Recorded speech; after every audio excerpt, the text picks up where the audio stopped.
Hey everyone. Today we're going to be speaking to Dan Barrett, who's someone that I've followed for quite a long time, and is just an incredibly interesting person, and someone I admire a lot. Most people know him from Have a Nice Life. But then also he has two other projects, of course, which are Blackwing and Giles Corey. So I'm just going to bring him in now.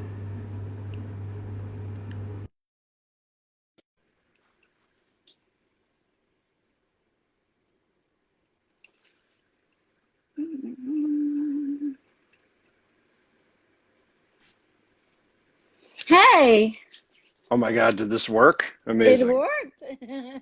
It I can't totally believe it. did. Yeah, well, I'm very proud of myself. I feel good.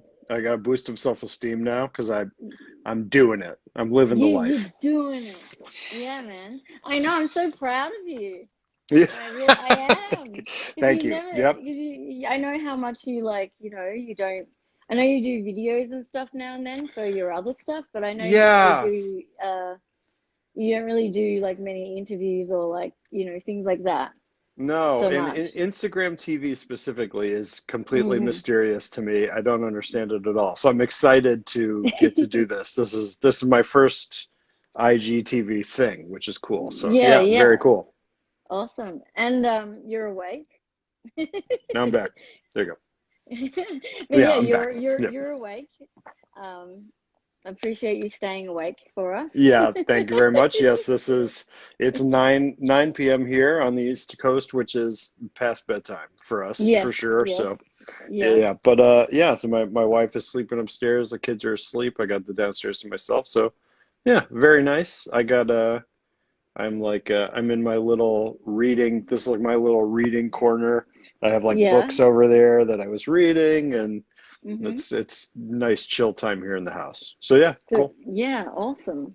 Um, I mean, that's one of the things I wanted to talk to you about is the fact that like a lot of people I think don't even realize that you're married and you have children Hmm. and and of course you have AdWords for Nerds, which I know about because I know about AdWords and stuff. Yeah. And like, so I know that kind of nerdy stuff. And then of course you have like all these, you have your productivity stuff and all that stuff that you work on as well, which I'm kind of mind blown about you as a human being because you are like so productive and you've got like this whole family and you've got this Hmm. business and then you do all these amazing talks and things on creativity and productivity, and then of course you have three artistic musical projects that are in my book all fantastic, like, Oh, thank you. so I'm like, how are you like ADD? Are you like high Yeah. functioning? Like, Yeah. like how does your brain just keep going? Like, how do you fit all this in? Yeah. Well, I always say, if anything, I think I'm lower functioning than most people. I think so. A lot of that stuff, it sounds very impressive if you all put it together, but Together, it's yeah. spread out over a significant period of time. And so, for me, I've always wanted to make stuff, and I've always been creative, and I've always wanted to do my own thing. So I've always had that drive. Hmm. But a huge part of my life has just always been, um, I have these very real, either sort of depressive tendencies or unproductive tendencies, or I'll get distracted, or I'll want to do a million different things and I won't do anything. I won't finish Mm. anything. Um, so, you know, but so I've had this kind of tendency to just kind of be all over the place and do a million different things and nothing particularly successfully. But I also am very bad at working for other people, or I don't like anybody to tell me what to do. And Yeah, so yeah. it's this weird kind of combination of personality traits where um, I just always felt like if I'm going to be satisfied with life or I'm going to be happy, I have to be able to do my own thing. And so from the very beginning, it's been this kind of long series of kind of coping mechanisms or techniques. Like I'm very forgetful. Like I'm really, really forgetful. I'm kind of like a classic absent-minded professor type, right? So I would, I have this, I've told this story before, but it's like this is back when I had a job. I would make my lunch to take to work, and you make it at night, and you put it in the fridge to take the next morning, and then I would leave without taking the lunch. Like I would just forget that I made it, and I would walk out the door without it, and then I'd be like, well, now I don't have my lunch, and it's just this whole thing. And so I started just putting my keys in the fridge. You put your car keys in the Yeah, fridge yeah. on the lunch so that I can't leave without it. And I was like, this is a brilliant idea. I'm sort of getting over this obstacle. And then of course, every morning that I do that, I put the keys in the fridge, and then it's time to leave, and I'm like, I lost my keys. Like, oh my God, I lost my keys. I can't find them. Like I forgot that happened. Yeah, yeah. So it's just, it's like everything I feel like in my life is like that. Like creatively, I've had really incredible creative partners for everything that I've done, right? And so Hmm. that kind of helps me to, um, try to make things to a certain standard or show up a certain way because other people will expect me to, right? And Hmm. so it's I really appreciate the kind words and everything. To me, it just feels like I'm doing less stuff than most people, but I'm just good at coping with my own deficiencies. So Yeah. I don't know. It's worked okay so far. We'll put it that way. Yeah, yeah. And it's certainly, yeah, like I said, it certainly doesn't come across that way. So you're doing a good job. Good. Yeah. I put up a good front. I lie Yeah. a lot. It's easy. It's great. Yeah.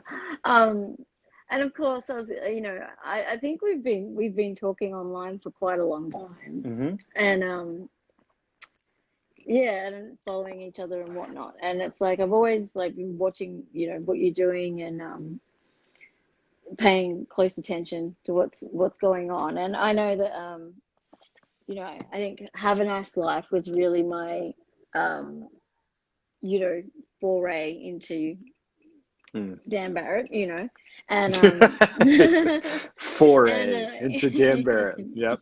Cool. and and there is, like you said, you were talking about depressive moments, and those albums, I feel like express that sentiment very beautifully. Mm. Like there's this kind of melancholy and depression, and also like you know this kind of sorrow and all these that kind of emotion, but also the music kind of brings the kind of soothingness to it. I don't know how to Mm. explain that. Like it kind of just yeah, it just comes through really beautifully. Like it doesn't, it's not like, like really this like, fuck, this is so depressing. I'm gonna go kill Yeah. myself. Like Yeah. Yeah. there's this thing about it that's like, I guess it just captures the moment so well and resonates. And I think that's why like particularly Have a Nice Life has resonated so well with so many people. And it's become one of the most popular of your projects, Yeah. um, because it does have so many elements to it, and of course that's not just you, that's you and Tim, Yeah. who Yeah. do Have a Nice Life. And yeah, it's just this culmination of beautiful words mixed with beautiful sounds. Um, and that was like what, 2008, I think, your first studio album. And Yeah. Yeah. So that's when we put out Death Consciousness. We had released a couple demos before that, but mhm. um, I mean, released is It's a Yeah. it's a very forgiving term for, basically we made like 5 CDs. And Yeah, I yeah. remember we went to, there was a show near me at the time where the band Zombie, like Zombie would just add an I at the end, which is this cool kind of band. I think they played with ISIS or something. It was some show Yeah, like yeah. that. Yeah. And we walked around that show, um, handing out copies of like the demo that was immediately preceding Death Consciousness, and kind of handing them out to people. And I remember uh, the show ended, because we like, I still really like both those bands. So it's like, the Hmm. show ended and everybody's leaving. And I just remember we found like all the CDs on the ground, and I was like, Oh, oh, yeah, so we released them yeah, into yeah. the parking lot, and that was cool. But 2008 was when Death Consciousness came out, which is, I mean, honestly, is the same exact thing. It's we burned a bunch of CDRs, and um, that was kind of, we mailed them to some people. But yeah, Mhm. that was our first kind of proper release, I guess you could say. Yeah, yeah. And then, yeah, I was gonna say, then of course, Unnatural World in 2014, and then Sea of Worry 2019. Hmm. Um, and like, I have to ask this question because it's been constantly bugging me. On Sea of Life, the Sea of Worry, Hmm. rather, the last song, Destinos, Hmm. where is that excerpt taken from? Where is that sample from? Yes. So I really want to listen to the whole thing. yes. Well, we've looked for it. Hmm. This is the so when So that song was, it's actually a pretty old song, and the original demo for it, I think I think the original demo from what we did around the time that Death Consciousness came out. So the original is quite old, Hmm. and we had the sound files kind of banging around our computers or whatever. And at the time, I think I remember just like Googling, just Googling like Hell Guy MP3 or something. Like Hell, I was guy. looking for something for, I was, like looking for something. We were kind of looking for something to kind of play over or whatever, and sort of found that. And since then, so when Sea of Worry came out, we wanted to get the rights to it and license it or whatever, ask for permission or whatever, right? It's one thing when um, literally we didn't think anyone was ever going to hear it. It's another thing if it's like, oh, okay, it's going to come out and people are going to hear it. So we went to Yeah. go look for it and could not find it anywhere. And so what I remember is it was just like some local dudes like Sunday school MP3 files. Yeah, yeah. It wasn't like Falwell University or anything weird Yeah, like yeah, that. yeah. So yeah, like a lot of this stuff, it's weird because of the way we record, um, it's like there's like, 5 to 7 years sort of between albums.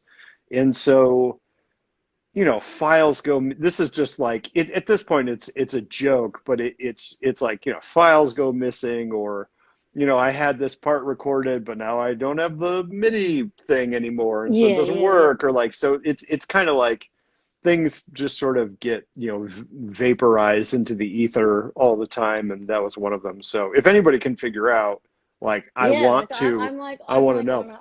I'm on a hustle to find this. I know. 'Cause I mean, we've I'm like like, literally like I'm going to like scour. I'm like, I it's want to hear the whole thing. Yeah, it's weird. I think about this sometimes, but I think people have this kind of conception of um, the internet as, well, it's like, well, nothing ever goes away because it's always on the internet. Yeah, I'm like, in actuality, like, things disappear all the time, and you're never going to get it back. yeah, And yeah. in a lot of ways, like before I started working for myself, my career trajectory was I was going to be a history teacher. I was working in public schools and got my master's in history and all that stuff. And I remember kind of really worrying about the fact that, like, well, we don't write letters, and everything's like on a floppy disk, and you can't even read a floppy disk. So it's like the historians of the future are going to be like, well, your complete output is just gone forever, and there's no physical record of it whatsoever. It's Yeah. it's going to be a little weird, but yeah, lost to time, like many of our stuff, unfortunately. Yeah, yeah. But it's kind of like yeah, it's this mysterious thing, and that whole track it works so well with the track as well. So the thing about that, right, is like I think the reason that I like it so much is that one, it's the complete antithesis of pretty much everything I believe in actual life, but it Yeah. is incredible. It's very well written, and it's Mm. very well, like, I don't want to say performed, because I don't, It's whoever that is, I doubt they would use that term, but it's yeah, yeah. delivered really well, right? So Yeah. It's it's very a articulate. yeah, it's a very compelling thing, right? And it's kind of like, yeah, it's like, I'm like, yeah, there's some alternate universe where I got very religious, right? Yeah. Like, I'm just like, not this one, but in a different one, Yeah, parts of yeah. my personality are very drawn to that. So yeah, Mhm. it's cool. But yeah, I wish I knew. If anybody could figure it out, I would want to know. Oh, hey, Hirokazu, that's a vegan ex-pig right there. Mhm. He played he played we played in a hardcore band in Japan, in Osaka, Japan, which is Mhm. sick. So what's up, dude? I love you and I miss you. Anyway, cool. That's funny. You played with them, like Yeah, so in when yeah. I studied abroad in Japan when I was in school, and when I went there, I knew I wanted to play in a band, so I joined they were putting a band together at the time, so we were called The Best Defense, and it was the best. It was super fun, and I have a lot of fond memories of those days, and those dudes were super nice to me, and um, Japanese is fucking awful and continues to be awful to this day. But those are great times, and Yeah. we were real sludgy and weird and not not fast enough to really pull it off. But it was good. It was good times.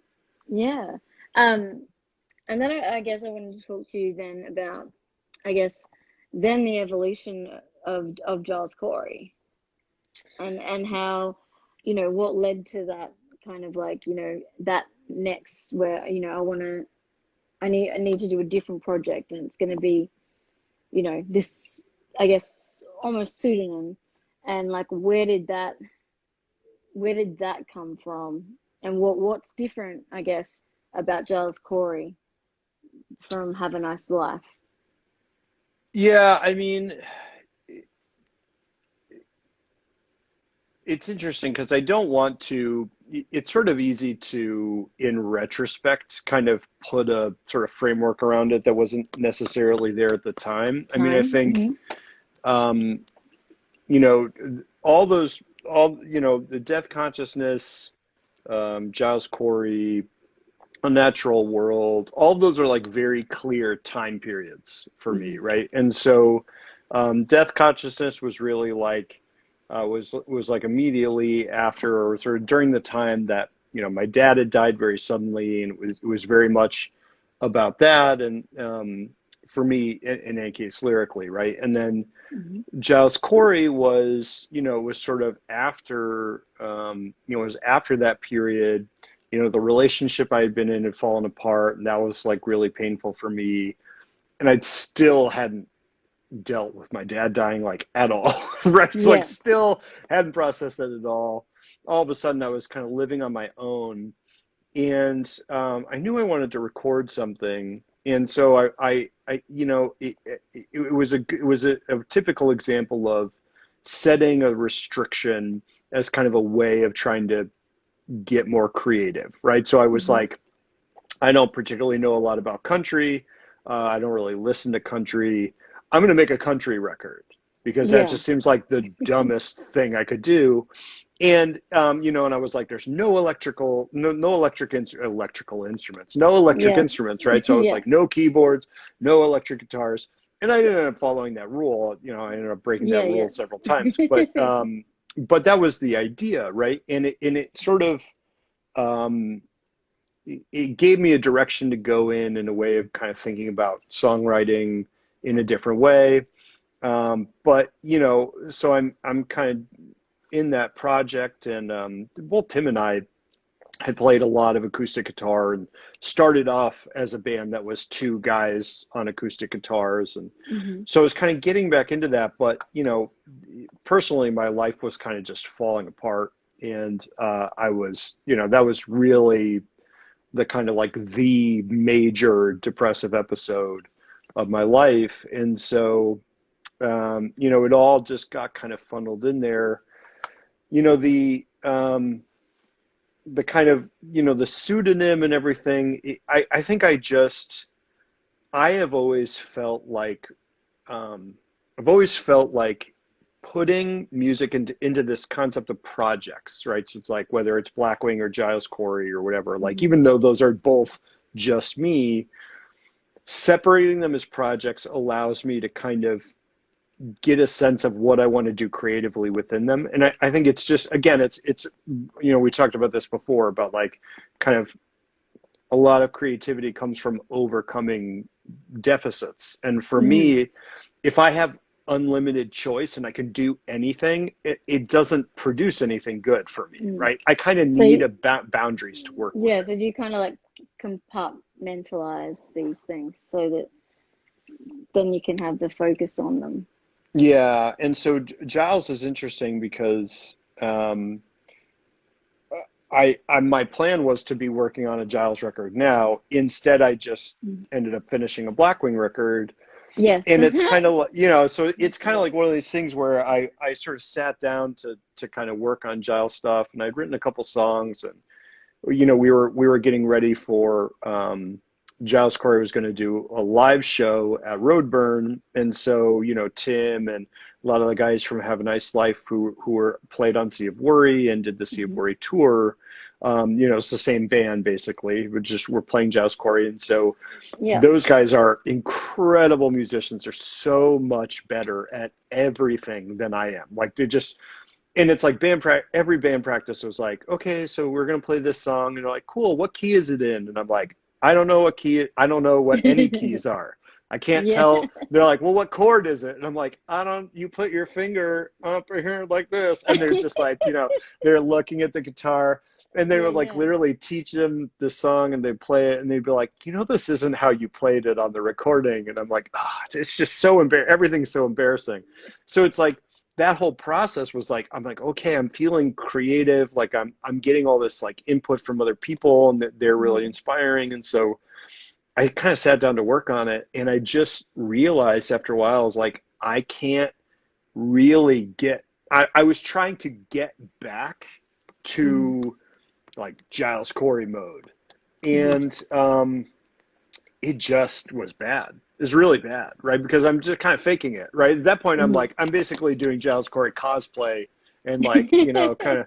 And so, I kind of realized, I'm like, oh, what it is like I've got to reinvent this every time. It's got to be true to what it is or what it was, but also true to what's going on now, right? Now. And Yeah, and yeah. yeah, so it ended up being more difficult than I anticipated. But it is going to happen. But I've always just kind of like gone in and out of these projects and felt like really immersed in it, and then kind of get out of it, and then I don't know, it's gone, and I'm on to the next thing. So yeah, Yeah. This is like I think I read, it was like um, Giles Corey is acoustic music, about history, suicide, and ghosts, right? right, right, yeah. And it's I'm like, very good at copywriting. and it's like, like you said, that can't, obviously that's gonna change with whatever's going on in your life at the time, Mm. or yeah, if every time it's just going to be about suicide, then it's like maybe there's a bigger problem there, Yeah, but it's like, it's no, I was going to say it's easy to do the kind of like suicidal ideation as like cool goth theater thing. and Yeah. I just really am not interested in it, right? Yeah. There's more than enough creative material um, in everyday life, and it's like I've had people say like, well, it's like, do you find it hard now to write sad music because it's like when you're married to a wonderful woman and you have two great kids, Yeah. and Yeah. I'm like, well, have you ever been married with kids? Because it's not depressing. It stays depressing. It's just you are, that kind of like existential stuff. It doesn't go away. Way. It Yeah. certainly gets easier as I get older and I learn more about myself and how to deal with it. But that's a permanent part of my personality. So, Yeah. when I was single and in the apartment, I'm freaking out because, I'm like, well, no one's ever going to love me and I'm completely unlovable. And like yesterday, I'm freaking out in my head because I'm like, I'm fucking my kids up and my wife doesn't love me. And, it's like, it's just the same Same. stupid shit. It's just got a Mm. different subject, right? Or a Yeah. different Yeah. object. So, uh, yeah, it doesn't worry me, but it is something that I want to try to be true to, Mm. because I think people can tell when you just, you put the black, face paint on because you're like, well, this is what people expect, and Yeah. Yeah. um, Yeah. You yeah, can tell. Yeah. 100%. You can tell when it's inauthentic, and it's just you're playing the game. I guess you know what I mean. And it becomes very transparent. yeah, and I think it is very natural I really do believe that there's a certain type of expression that is meant for young people, right? Hmm. There are things I could, even though I think I'm better at every musical thing I could be better at, even Hmm. if it's just very mildly. There are things that I could do when I was 23 or 25 that I just can't really do now. And I think Hmm. if you look at like the career of artists who have kind of had long careers and have been influential, they're largely influential because they work with younger artists or they mentor younger artists. And to a large extent, like a lot of the stuff that I'm doing now that's not business related, that's, talking about, trying to, like I have like a Facebook group where it's just I'm like, it's anybody that wants to try to be more creative, you want to talk about problems that you have, let's just have this group and Hmm. talk about it. And a big part of that is just like, I'm like, as I get older, I just don't expect to be the guy forever, right? Instead, Yeah. I kind of view it as, this is the time where I'm still want to work and I still want to do stuff. And I think the new Blackwing record is good, but Hmm. it's one of those things where a lot of the new ideas I'm going to get and the stuff I'm going to be excited about, it's going to come from working with people who are in that time of their life, right? So there's nothing Yeah. wrong with that. Yeah. Yeah. Yeah. So, talking about the new Blackwing album, Mm. um, when are we going to see this come out? I mean, I guess Yeah. COVID's fucked everything up, but Yeah. um, Yeah. It's gonna be. Oh, Will's there. That's my brother. Afterlives there. Also, oh, the Afterlives, fan. excellent, The excellent, excellent musical project in his own right. Mhm. So it's going to be out this year. Flenser's putting it out. Mhm. So it's going to come out this year, and I think, I mean, so we'll put it this way. I just sent off like the album artwork and stuff and liner notes and stuff this morning, pretty much, or Mhm. last night, something like that. So Mhm. it's in the process, it's being mastered, and it should be done. I mean, not super long. So I Mhm. don't have the exact date, but soon, Yeah. which is cool. Yeah, Yeah. Is there and anything it's you can? long. It's long Oh, as really? f. It's a Yeah, long. it's long. I was like, "Is this too long?" And they're like, "No, it's fine." And I'm like, "It's too long." And they're like, "No, we'll just do like a." I think it might actually be like a double album, which is ridiculous. But in any case, it's I've had more time because of COVID, which is these are the Yeah. things that Yeah. happen So to that you put don't more, to anticipate. more. Yeah. Yeah. Um. can you tell us anything about about the new album, like that you're allowed Yeah, to I mean, drop? am I allowed? My boss is gonna yell at me. Um, yeah, I think it's what do I think about it? I think it started like a lot of my projects, right? Because they're kind of stretched out in time. Mm, It kind of started in one place and ended in a slightly different place. And interestingly, this some of the stuff on songs that sort of they get closer sort of chronologically to to now, not necessarily in the album, but the later songs feel like, to me it feels a little bit like I'm like, oh, there's some kind of like processing here. I'm sort of getting into sort of more Giles Corey-ish territory, right? In terms of like not the instrumentation, but just kind of like the way the songs are written and the way they're structured. Um, it's interesting. There's songs on it that are like, to me, are feel very kind of not, dancey is not quite the word, but they're, Dan for lack of Barrett a, dancing. yeah, dancey. They're kind of dancey, right? They're kind of like it's like upbeat, downbeat bangers, you know what I mean? Yeah, yeah. And there's a couple songs that are like, they're really like feel like singles, and it's like, I'm like, well, this is the hit. This one's the hit, and this one's like the hit on the thing. And then there are some other songs that just got real weird and sort of like these very unstructured, um, kind of more experimental stuff. So it's all over the place. A lot of it, I mean, I had been working on songs very slowly for a long time. And then when COVID happened, I was just like, this is the perfect time to really focus on this and get it done. And so a lot of the kind of the final, the finalizing of the songwriting and the vocals and stuff, they all came very recently, right? Yeah. So it's interesting. I commissioned like three different artists to do three different pieces for it, so I like the art on it a lot. The Hmm. cover, I think, I love the cover for it. I think it's super cool. This guy, Rhino Pelly, who's an artist that I met online, is just incredible. Did this, I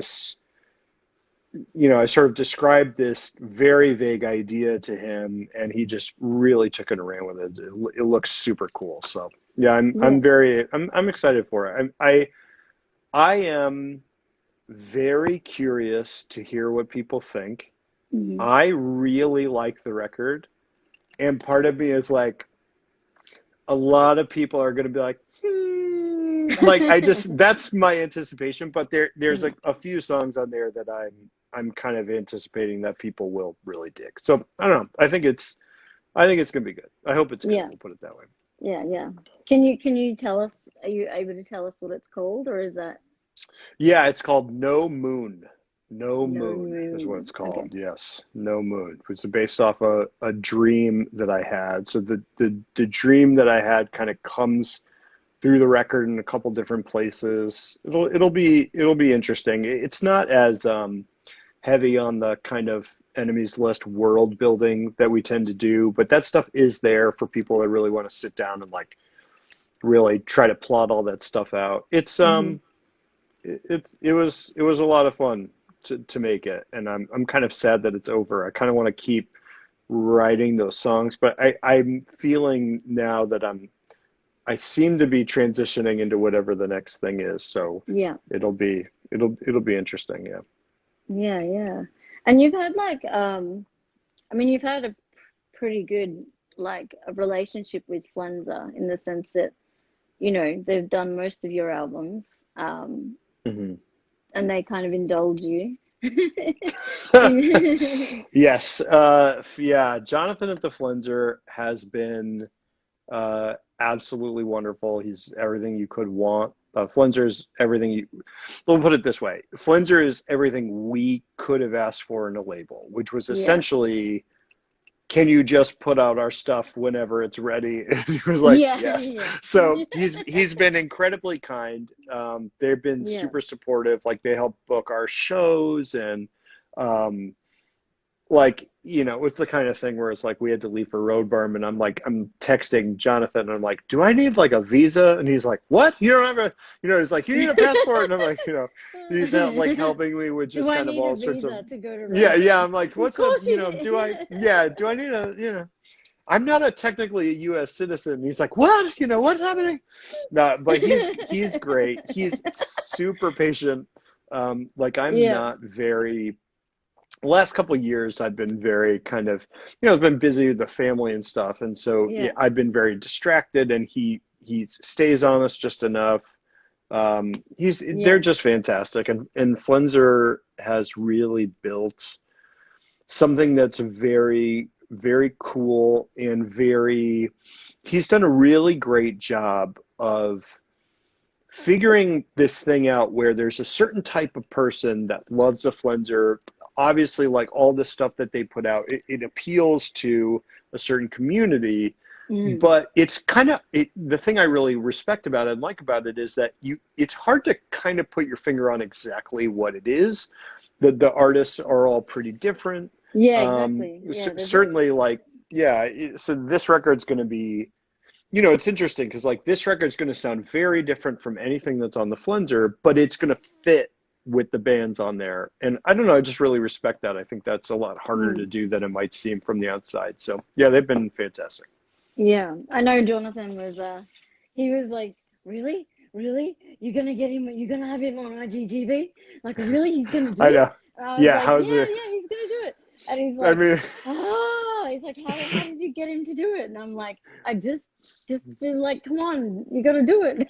And meanwhile, he's like, "Can you please send me the masters for your own album?" And I'm like, "Sure." And then like 5 weeks later, I'm like, I know you asked me something 5 weeks ago, and I can't remember what it is." And he's like, "The masters," and I'm like, "Got it." And then like another 5 weeks go by. He's incredibly patient person, and yeah, yeah. I really appreciate that. He's very good at herding the cats that are my brain, and so yeah, he's great. Yeah, he's very chill like that. Yeah, and because I remember he was like, I was like, oh, Dan's coming on the show, and he's like, no, and I was like, yes, and he's like, is he really? And I was like, yeah, he's coming on, and he's like, Yeah. amazing, amazing. He's so Mm. excited about it. He probably thought he Oh, probably does thought this mean you. he's going to actually finish the record? He said he would finish it.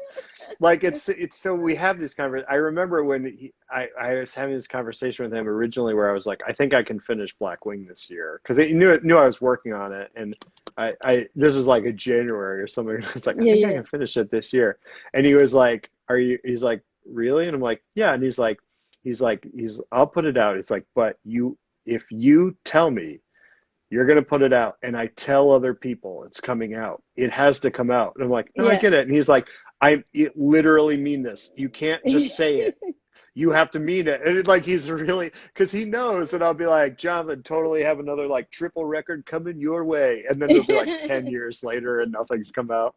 So he's great. I recommend them as a label to everybody. If anybody's an artist that's kind of looking for a place, They're I definitely know very it's patient. they're fantastic. Really, really good group of people there, which I appreciate. Yeah, yeah. Um, and I guess the other thing for me is like you've kind of, you know, I guess you've kind of answered in the sense of, you know, your lyrics are mostly very personal, Mm, yeah. mostly, yeah. Um, and then like there are elements like I mean, obviously with like what we are talking about with the Hell guy and stuff, um, and otherworldly things and those Mm, kind of themes. Um, when it comes to those kind of things and like the thematics and that kind of stuff, like um where do you kind of draw from there? And is it like something you get like whatever you're reading or into at the time or mm, that kind of thing? Because I mean I think a lot of people um look at like Have a Nice Life or especially probably Have a Nice Life and think that it's there's elements of you talk elements of like kind of occultism or like other things going on there which there may not be at all but like there's like kind of these thematics that come up, and it's kind of like, is there something there, or is there not, or is it like you were just reading something that during that Yeah. time that Yeah. like you know that influenced you, and you're like, oh yeah, and then this is, you know what I mean, Yeah. like I think it intentional or like. yeah, well, so Tim and I, so I'm uh, it's hard to express how lucky I am to have met Tim, Mm, right? Because Tim is this person who he's probably the smartest person I know. Um, with the possible exception of Cody, who is like Tim's friend. So it's like it's like Tim is just the average IQ of everyone I knew went up like 100 points when I met Tim. Purely mm, based on his. And Tim is and has been since I've known him a truly voracious reader of just about everything you could possibly think of. And so, from the very beginning, like we had, it's like we took a course together in college, which is when we first started playing together. mm, That was about, like the, migration westward or something. And we had this book that we were reading for the course that was called like Roaring Camp, Life During the Gold Rush or whatever. So we had a song that was called Roaring Camp, right? Like we got in this habit of whatever was whatever we were reading or whatever we were interested in or whatever what was going on, we would sort of pull from, like the t-shirts that we made, the No Fun Not Ever t-shirts, which yeah. we still sell, which is unbelievable to me. Was the woodcut came from, like, he was reading a book about like Dutch capitalism, Yeah, yeah. like in the 1800s or something. Like, it's just a lot of that. And Mm, so, even today, I'm not a particularly like I don't care about a lot of things in terms of like possessions or clothes or my car. Like, there's a lot of, like, I can live in very minimal sort of, the settings, and there's not a whole lot that I need. But the one like real true luxury that I indulge in is books, and I will buy books. Especially, I read most of my books today on the Kindle. I'll mm-hmm. just buy like 5 books. I'm like, I'll just buy books for absolutely no reason, right? I'm like, I like the cover and I'll buy it. Same, yeah. So yeah, I'm somebody really mentioned bad at it and I'll that. buy it. And I will jump, I'll be jumping between 6 books at a time, kind of reading, contiguously or whatever. Yeah. And it just, a lot of our stuff comes from, we took this idea from over here and this idea from over here and this idea from over here, and how do they go together? And can you fit them together?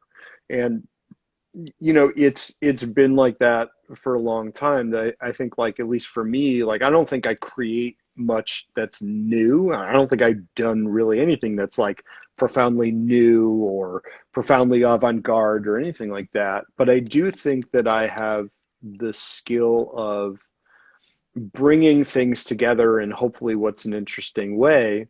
And we've just kind of had that tendency. Tim is the same way. He has every reference you could ever want. It's like, oh, you want to know who that actor was in the movie Problem Child, who's in the movie for like 20 minutes? This is the guy, and he knows that, right? And he knows every book you could possibly have want to read, and he's read the book that you tell people you've read, but you really haven't read. Like, he's read that book, and Yeah. he's done that work, and it's just he's just such an incredibly fertile ground for cool ideas. So, like, I've been working on Black Wing, and Tim recently, what was always our setup was I had all the recording equipment, which just meant I had a computer. That's all we had. So he would come to me, like, he would come down, when I moved back to Connecticut, he would come from Western Mass to Connecticut, and we would record or whatever. And that's been our way forever. But recently, for like the first time, Tim got a computer that could actually run Logic. Like, he's never had a computer that could run an audio program. So he finally Yeah, yeah. has one. So now he's like, he kind of finished up Flowers of St. Francis. Like Flowers of St. Francis just put out like its final installment, which is like completely amazing. And then he's kind of like, okay, now he's kind of learning this audio workstation, and he's writing songs that are kind of like Have a Nice Life demos. Like we're going to see if we can go back and forth. So in any Mm-hmm. case, I've been so busy and I haven't really had a chance to listen to them. And I'm like, I'm going to listen to this once the Blackwing stuff is kind of off my plate and really dig into it. But the song, so he's just sending these files. All I see are the file names, and all the file names are amazing.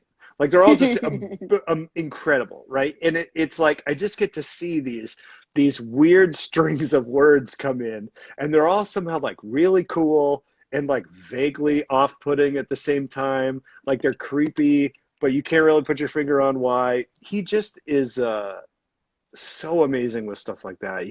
He's the best writer of us by far. Hmm. I don't know. I'm sort of gushing at this point, but we've always kind of There's a done that. definite, yeah, definite bromance there, as they say. I loved Tim was I was his best man. He was my best man. Oh, He's that's he's cute. he's definitely, yeah, he's a fantastic person, and yeah, very lucky to have him. Nobody would have any idea who I was if it wasn't for Tim, and I mean that Yeah. very literally, right? So Hmm. it's yeah, it's been great. Yeah, it just sounds like such a great collaboration. I know someone's been asking about whether there'll ever be any more releases from Navier. Is that, Oh, yeah.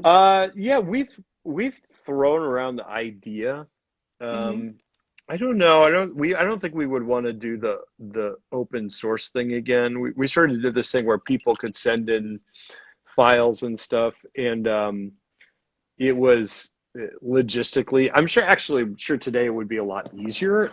At the time, it was really logistically difficult or whatever. But um, yeah, we've just certainly tossed around the idea of what we really want to do. This is like our secret plan. Our secret plan is we kind of put out one more thing of everything, and then we just, with the same band that we toured with for A Sea of Worry, we just have like the Enemies List house review band where it just plays songs from all of the projects at any given time. So it's like this one show we would like play Jazz Chorus songs and play Afterlife songs and play Naviar songs and play, Have a Nice Life songs, and it would just be like one giant thing. So Mm. yeah, I don't know if that's ever going to happen, but I'd like to revisit that stuff, but Yeah, it's like yeah. anything else. It's just time is always the constraint. Yeah, yeah. And you were talking about Roadburn earlier. Like how did that go? How did you go down at Roadburn? I'm always interested in people's experiences at Roadburn because it's Like, how did it go, or what was? yeah, like what was it like? Because I mean, um, it was Have a Nice Life you went there with, or was it? Yeah, Yeah. yeah. So we did two sets. We did one set of mostly new stuff, and then we played all of Death Consciousness front to back. So Hmm. um, obviously, for us, none of those songs were written with the idea of a live band, and Hmm. they weren't written in a way that we could really easily reproduce. And so it was this kind of giant undertaking to figure out how to do that. Yeah. And then when literally the day before I left, I lost my voice just out of nowhere. Just Oh completely no. lost my voice. Couldn't talk, and I was leaving early enough where I had, some days before we had to play, and I was so terrified that my voice wasn't going to come back for this thing we'd been building to for literally, it was like almost like 2 years we'd been building to it, because we got asked to do it really far in advance, and all the practices, and so and it's like we practice in Boston. It's like it's a 2 hour drive for me to get there, and it's like all Hmm. these late nights and all this stuff. So I just didn't talk for like 4 days. I was just so worried about it. And then the first set that we played, it went fine. My voice like kind of it sort of came back. I literally was the first time I made noise with my mouth was moments before I walked on stage. Like Wow. Yeah, I was yeah. like, I have no idea if I have a voice. I'm just gonna open my mouth and it was like that. I'm like, all right, fine, let's go. And like just and we kind of got through it with the strain. So then when, the second day was when we did all of Death Consciousness, which is obviously it's like a really long set. And uh I was gonna say you've it gone. It's better. You just yeah, went a little blurry. oh, okay. Yeah, yeah. So it wasn't like the best performance of all time. It wasn't like a perfect performance, but the experience was so overwhelming. Um, because you got to understand too. It's like Giles and Death Consciousness. Like I've listened to them since then, obviously, but I don't listen to those records a lot because I find it very kind of intense to listen to them, and I Yeah. just kind of makes me remember the time periods and so performing them in that way, like all those songs like back to back in front of the biggest audience that I'd ever played in front of, Yeah. it was a really kind of special and kind of amazing experience. So it was a thing that literally I'll never forget it. And I'm so grateful to have had the chance to do it. And I'm grateful that anybody heard that record at all, much less 10 years later that anybody still gives a shit, right? So Yeah, yeah. it was really kind of special experience for sure. Yeah. And I saw that, like it was repressed or whatever, and I was like, oh, and the wanted the pink one. And then I Oh was yeah, like, it's all sold out. Fuck I know. you. Um, I don't have a copy of it. I'm like, I literally don't have a copy of this thing. Sooner or later I'll find one. But yeah, yeah. yeah, I was it's just incredible to me that that record still sells, and I'm just very very grateful that that happens. It's incredibly unlikely, so yeah, yeah, yeah. it's cool. Well, I mean, I remember listening repetitively to the Unnatural World for um huge. You know when you just get obsessed with something and you listen to it over and over Hmm. again? Yeah, that's Yeah, what I did with the Unnatural World. Like, there's something about the artwork on the cover that yeah, kept calling me, yeah, and then I just it became like on rotation, just like yeah, constantly, and I was like, this is fucking so good, and yeah, it was just like, yeah, amazing. And I mean, I absolutely love Death Consciousness as well, but there was just something, when yeah, when Unnatural World came out, I think I really was like, whoa, yeah, it's like yeah. it's all coming in tighter and it's all kind of coming together. And like you said, the whole like Have a Nice Life kind of world, the kind of how things fit in it, like started to Hmm. come together a lot more. You could see Yeah, how things fit. it's definitely a tighter package, right, Hmm. um, than Death Consciousness was, mostly because Death Consciousness is just in the format it is because I don't know, that was all the songs we had, you know what I Yeah, mean? It yeah. was kind of like not really planned out in the way that Unnatural World was. And that's another example of like, so the artwork is from a movie that's based Hmm. on this like series of possessions in a like French monastery that I think you pronounce Ladune, but I'm not 100% sure. But I Hmm. had a book that I picked up from like the university library called The Possession of at Ladune, where it's just a completely fascinating, weird ass story where it's like an entire convent becomes possessed all at once and they all blame this one dude who then of course gets killed, because he's like what, and they're like, yeah, it was totally him. It's And him, yeah. yeah, and I just remember being like really fascinated by it, and I was like, we're gonna do a whole concept album about it, right? And it didn't end up happening, but that stuff kind of worked its way into like the artwork, some of the lyrical stuff. So it's always just kind of like, yeah, so different things grab our attention at any given Yeah. time. And Yeah. there's an eerie vibe in that album. There's like an Yeah. undertone. Yeah. Yeah. Yeah. I like the way it sounds.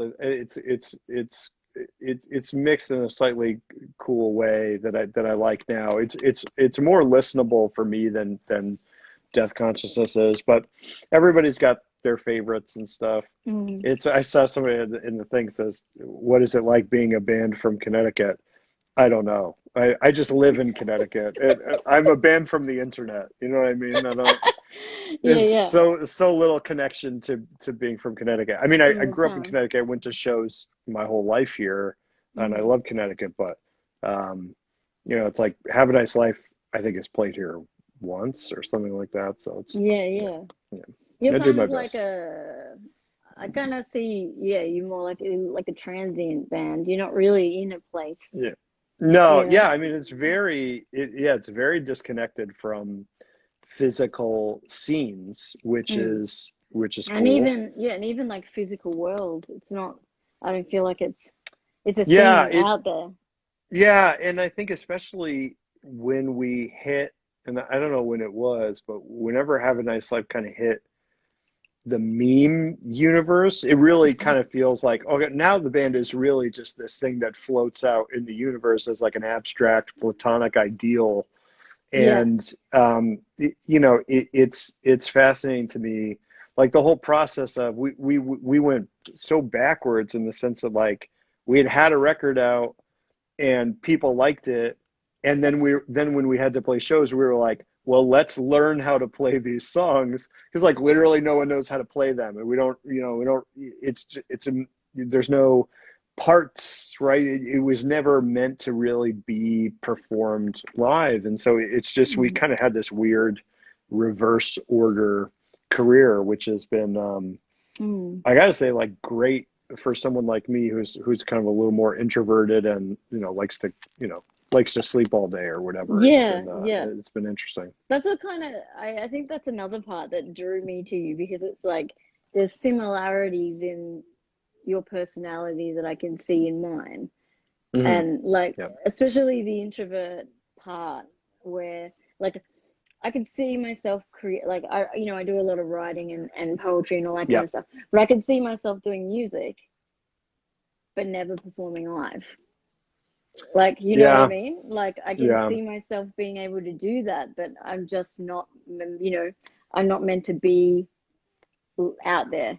You know what I Yeah. mean? Like and I Yeah. feel that. Like I feel like, if I had the right if I had the right tools and I wanted to do it, I could totally do it, but I just don't want to perform in front of humans. I don't blame you. I don't you blame know? you. It's interesting. It does. They do feel like very, and I think it's partially a product of the way we write and release music, right? But Mm, performing and writing feel completely separated. mm, And I think when I was in like sort of a more traditional band, like I was in a sort of a melodic hardcore band from Connecticut called In Pieces for many years, mm. and In Pieces is bunch of dudes playing guitars kind of band, right? And Yeah. so you're practicing live, you're together, and then you're touring, and you're trying to build a following. The writing and the playing, and it's all kind of the same thing. For Have a Nice Life, they were always completely separated, and I love performing. I've always, I was a drama kid in high school, and You were one um, of those. I was one of those. I played That was Macbeth. like I was Macbeth. you were like But were you the annoying one? Like the ones that like probably. run around? Yeah. I fucking those kids killed me. I was like, please, fuck off. Like, 'cause I mean, I'm sure. I was so bitter and jaded as a teenager, and I was like, oh, these happy fucking drama kids, fuck off. And well, Running so around doing drama in my face well, so for that's so lunches. interesting because like in my high school, I grew up in Glastonbury, Connecticut, which is just like kind of today it's a very well-to-do suburb. At the time, it was just kind of a suburb, but still whatever. Uh, pretty do everybody's doing okay, Mm, and when I got to high school, the drama kids were the weird goth kids. They were the kids that were Yeah. like, we only want, like our drama club. I just remember they were like, we only want to do like serious work where it's Yeah, because about that wasn't, pain. yeah, that wasn't Yeah, stuff like what I that. had. I had the worst, you know, like Annie. People